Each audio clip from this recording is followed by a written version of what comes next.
ನಮಸ್ಕಾರ. ಗರ್ಭಧಾರಣೆಯ ಆರಂಭದ ದಿನಗಳಲ್ಲಿ ರಕ್ತಸ್ರಾವ ಅಥವಾ ನೋವು ಕಾಣಿಸ್ಕೊಂಡ್ರೆ ಆತಂಕ ಆಗೋದು ತುಂಬಾನೇ ಸಹಜ.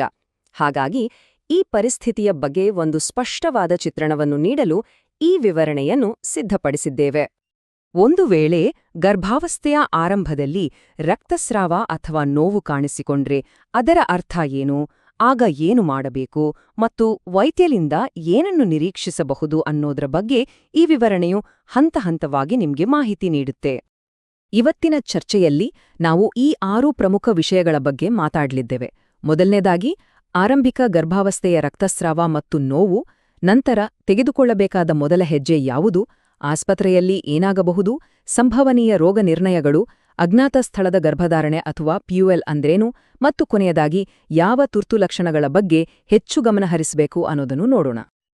ಸರಿ, ಹಾಗಾದ್ರೆ ನಮ್ಮ ಮೊದಲನೇ ವಿಭಾಗಕ್ಕೆ ಹೋಗೋಣ. ಆರಂಭಿಕ ಗರ್ಭಾವಸ್ಥೆಯಲ್ಲಿ ರಕ್ತಸ್ರಾವ ಮತ್ತು ನೋವು. ಈ ರೋಗ ಲಕ್ಷಣಗಳನ್ನ ಸರಿಯಾಗಿ ಅರ್ಥ ಮಾಡ್ಕೊಳ್ಳೋದು ತುಂಬಾ ಮುಖ್ಯ. ಮೊದಲು ಕೆಲವು ಪ್ರಮುಖ ಅಂಶಗಳನ್ನ ಗಮನಿಸೋಣ. ನೋಡಿ, ಗರ್ಭಾವಸ್ಥೆಯ ಆರಂಭದಲ್ಲಿ ರಕ್ತಸ್ರಾವ ಮತ್ತು ನೋವು ಕಾಣಿಸ್ಕೊಳ್ಳೋದು ಸಾಮಾನ್ಯ, ಮತ್ತು ಇದು ಯಾವಾಗ್ಲೂ ಏನೋ ಸಮಸ್ಯೆ ಇದೆ ಅಂತ ಅರ್ಥ ಅಲ್ಲ. ಆದರೆ ಕೆಲವೊಮ್ಮೆ ಇದು ಗರ್ಭಪಾತ ಅಥವಾ ಬೇರೆ ರೀತಿಯ ತೊಂದರೆಗಳ ಎಚ್ಚರಿಕೆಯ ಸೂಚನೆಯೂ ಆಗಿರ್ಬೋದು. ಅದಕ್ಕೆ ಈ ಲಕ್ಷಣಗಳು ಕಾಣಿಸ್ಕೊಂಡ ತಕ್ಷಣ ವೈದ್ಯಕೀಯ ಸಲಹೆ ಪಡೆಯೋದು ತುಂಬಾನೇ ಮುಖ್ಯ. ವೈದ್ಯರು ಅಲ್ಟ್ರಾಸೌಂಡ್ ಸೇರಿದಂತೆ ಕೆಲವು ಪರೀಕ್ಷೆಗಳನ್ನ ಮಾಡಿಸೋಕೆ ಹೇಳ್ಬಹುದು. ಈಗ ಈ ರೀತಿಯ ಲಕ್ಷಣಗಳು ಕಾಣಿಸಿಕೊಂಡಾಗ ತಕ್ಷಣ ಮಾಡಬೇಕಾದ ಅತ್ಯಂತ ಪ್ರಮುಖವಾದ ಹೆಜ್ಜೆ ಯಾವುದು ಅನ್ನೋದರ ಬಗ್ಗೆ ಮಾತಾಡೋಣ. ಗರ್ಭಧಾರಣೆಯ ಮೊದಲ 3 ತಿಂಗಳಲ್ಲಿ ಸ್ವಲ್ಪನೇ ಆದರೂ ರಕ್ತಸ್ರಾವ ಅಥವಾ ನೋವು ಕಾಣಿಸಿಕೊಂಡರೆ ತಕ್ಷಣವೇ ವೈದ್ಯಕೀಯ ಸಹಾಯ ಮತ್ತು ಸಲಹೆ ಪಡೆಯಬೇಕು. ಇದನ್ನ ಮರಿಬೇಡಿ, ಇದು ತೆಗೆದುಕೊಳ್ಳಬೇಕಾದ ಮೊದಲ ಮತ್ತು ಅತ್ಯಂತ ಪ್ರಮುಖವಾದ ಹೆಜ್ಜೆ. ಆಸ್ಪತ್ರೆಗೆ ಹೋದಾಗ ಏನಾಗುತ್ತೆ ಅಂತ ಮೊದಲೇ ಗೊತ್ತಿದ್ರೆ ಸ್ವಲ್ಪ ಆತಂಕ ಕಡಿಮೆಯಾಗ್ಬೋದಲ್ವಾ? ಹಾಗಾದ್ರೆ ಅಲ್ಲಿ ವೈದ್ಯಕೀಯ ಮೌಲ್ಯಮಾಪನ ಪ್ರಕ್ರಿಯೆ ಹೇಗಿರುತ್ತೆ ಅಂತ ಅರ್ಥ ಮಾಡ್ಕೊಳ್ಳೋಣ. ಸರಿ, ಆಸ್ಪತ್ರೆಗೆ ಹೋದಾಗ ವೈದ್ಯರು ಮೊದಲು ರೋಗ ಲಕ್ಷಣಗಳು, ಕೊನೆಯ ಮುಟ್ಟಿನ ದಿನಾಂಕ ಮತ್ತು ಆರೋಗ್ಯದ ಇತಿಹಾಸದ ಬಗ್ಗೆ ಕೇಳ್ತಾರೆ. ಆಮೇಲೆ ಗರ್ಭಧಾರಣೆಯನ್ನು ಖಚಿತಪಡಿಸೋಕೆ ಮೂತ್ರ ಪರೀಕ್ಷೆ ಮಾಡ್ತಾರೆ. ನಂತರ ಗರ್ಭದ ಸ್ಥಿತಿಯನ್ನು ನೋಡೋಕೆ ಅಲ್ಟ್ರಾಸೌಂಡ್ ಸ್ಕ್ಯಾನ್ ಮತ್ತು ಅಗತ್ಯವಿದ್ರೆ ಸ್ಪೆಕ್ಯುಲಮ್ ಅಥವಾ ಯೋನಿ ಪರೀಕ್ಷೆಯನ್ನೂ ಮಾಡಬಹುದು.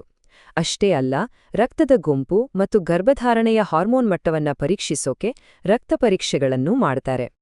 ಅಲ್ಟ್ರಾಸೌಂಡ್ ಸ್ಕ್ಯಾನ್ಗಳಲ್ಲಿ 2 ಮುಖ್ಯವಾದ ವಿಧಗಳಿವೆ. ಒಂದು ಟ್ರಾನ್ಸ್ವಜೈನಲ್ ಸ್ಕ್ಯಾನ್. ಇದರಲ್ಲಿ ಒಂದು ಸಣ್ಣ ಪ್ರೋಬ್ ಅನ್ನು ಯೋನಿಯೊಳಗೆ ನಿಧಾನವಾಗಿ ಇರಿಸಲಾಗುತ್ತೆ. ಇದು ತುಂಬಾನೇ ಸ್ಪಷ್ಟವಾದ ಚಿತ್ರವನ್ನ ಕೊಡೋದ್ರಿಂದ ಇದನ್ನ ಹೆಚ್ಚಾಗಿ ಶಿಫಾರಸ್ ಮಾಡ್ತಾರೆ. ಇನ್ನೊಂದು ಟ್ರಾನ್ಸ್ ಅಬ್ಡಾಮಿನಲ್ ಸ್ಕ್ಯಾನ್. ಇದರಲ್ಲಿ ಪ್ರೋಬ್ ಅನ್ನು ಹೊಟ್ಟೆಯ ಮೇಲಿಟ್ಟು ಸ್ಕ್ಯಾನ್ ಮಾಡಲಾಗುತ್ತೆ.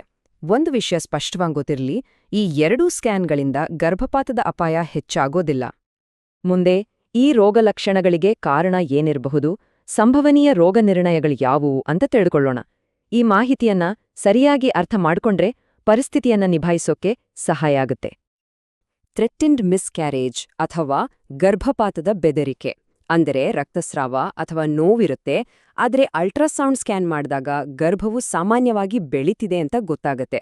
ಈ ಸ್ಥಿತಿಯನ್ನ ಅನುಭವಿಸಿದ ಬಹಳಷ್ಟು ಮಹಿಳೆಯರು ಮುಂದೆ ಆರೋಗ್ಯಕರ ಮಗುವಿಗೆ ಜನ್ಮ ನೀಡ್ತಾರೆ. ಇದು ಒಂದು ಸಮಾಧಾನದ ವಿಷಯ. ಎಕ್ಟೋಪಿಕ್ ಪ್ರೆಗ್ನೆನ್ಸಿ ಅಥವಾ ಅಪಸ್ಥಾನೀಯ ಗರ್ಭಧಾರಣೆ ಅಂದ್ರೆ ಗರ್ಭವು ಗರ್ಭಾಶಯದ ಹೊರಗೆ ಸಾಮಾನ್ಯವಾಗಿ ಫೆಲೋಪಿಯನ್ ಟ್ಯೂಬಿನಲ್ಲಿ ಬೆಳೆಯಲು ಶುರುವಾಗುತ್ತೆ. ಇದು ಆರೋಗ್ಯಕ್ಕೆ ಅಪಾಯಕಾರಿ. ಹಾಗಾಗಿ ಇದರ ಬಗ್ಗೆ ಅನುಮಾನವಿದ್ದಲ್ಲಿ ತಕ್ಷಣವೇ ವೈದ್ಯಕೀಯ ಆರೈಕೆ ಬೇಕಾಗುತ್ತೆ. ಮೋಲಾರ್ ಪ್ರೆಗ್ನೆನ್ಸಿ ಅನ್ನೋದು ಒಂದು ಅಸಾಮಾನ್ಯ ಸ್ಥಿತಿ. ಇದರಲ್ಲಿ ಜರಾಯು ಅಸಹಜವಾಗಿರುತ್ತೆ ಮತ್ತು ಗರ್ಭವು ಸರಿಯಾಗಿ ಬೆಳೆಯೋದಿಲ್ಲ. ಆದರೆ ನೆನಪಿರ್ಲಿ, ಇದೊಂದು ತುಂಬಾನೇ ಅಪರೂಪವ ಸ್ಥಿತಿ. ನೋಡಿ, ಈ ಸ್ಲೈಡ್ನಲ್ಲಿರುವ ಸಂಖ್ಯೆ ಅದನ್ನೇ ಸ್ಪಷ್ಟಪಡಿಸುತ್ತೆ. ಮೋಲಾರ್ ಪ್ರೆಗ್ನೆನ್ಸಿ ಸುಮಾರು 700 ಗರ್ಭಧಾರಣೆಗಳಲ್ಲಿ ಒಂದರಲ್ಲಿ ಮಾತ್ರ ಕಾಣಿಸಿಕೊಳ್ಳುತ್ತೆ. ಅಂದ್ರೆ ಇದು ಎಷ್ಟು ಅಪರೂಪ ಅಂತ ಗೊತ್ತಾಗತ್ತೆ. ಇದು ಅನವಶ್ಯಕ ಆತಂಕವನ್ನ ಕಡಿಮೆ ಮಾಡೋಕೆ ಸಹಾಯ ಮಾಡಬಹುದು. ಈಗ ಸ್ವಲ್ಪ ಗೊಂದಲಮಯ ಮತ್ತು ಒತ್ತಡದಾಯಕ ಎನಿಸಬಹುದಾದ ಒಂದು ಸ್ಥಿತಿಯ ಬಗ್ಗೆ ಮಾತಾಡೋಣ. ಅದನ್ನ ಪ್ರೆಗ್ನೆನ್ಸಿ ಆಫ್ ಅನ್ನೋನ್ ಲೊಕೇಶನ್ ಅಥವಾ PUL ಅಂತ ಕರೀತಾರೆ. PUL ಅಂದ್ರೆ ಪ್ರೆಗ್ನೆನ್ಸಿ ಟೆಸ್ಟ್ ಪಾಸಿಟಿವ್ ಬಂದಿರುತ್ತೆ, ಆದರೆ ಅಲ್ಟ್ರಾಸೌಂಡ್ ಸ್ಕ್ಯಾನ್ ಮಾಡಿದಾಗ ಗರ್ಭ ಎಲ್ಲಿದೆ ಅಂತ ಸ್ಪಷ್ಟವಾಗಿ ಕಾಣಿಸೋದಿಲ್ಲ. ಇದಕ್ಕೆ ಹಲವಾರು ಕಾರಣಗಳಿರಬಹುದು. ಪಿಯು ರೋಗ ನಿರ್ಧಾರಣಕ್ಕೆ ಮುಖ್ಯವಾಗಿ 3 ಕಾರಣಗಳಿರುತ್ತವೆ.